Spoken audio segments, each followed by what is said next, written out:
Peyğəmbər ağlayır bir gün. Heç kəs cürət eləmir, soruşsun ki, ya Rasulallah, niyə belə ağlayırsınız? Çünki görürlər, çox qanı qaradır Peyğəmbər. Çox bərk ağlayır, çox ürəklə ağlayır. Salman orada olur, deyirlər ki, sən bəlkə bir əlac eləyəsən. Salman deyir, mən əlacı bilirəm, Fatiməni çağırın gəlsin. Peyğəmbər Fatiməni görəndə həmişə şad olur. Fatimə nə zaman Peyğəmbər Fatiməyə baxırdısa üzü gülürdü. Nə zaman Hüseynə baxırdı ağlayırdı. Həmişə.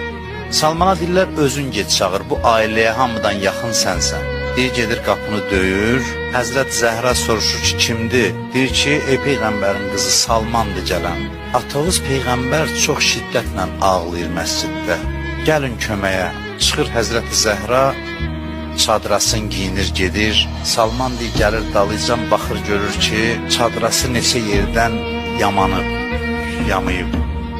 Bir Salman ağlayır. Həzrət Zəhra soruşur ki, Salman niyə görə belə ağladın? Deyir, mən şahların qızlarını görmüşəm.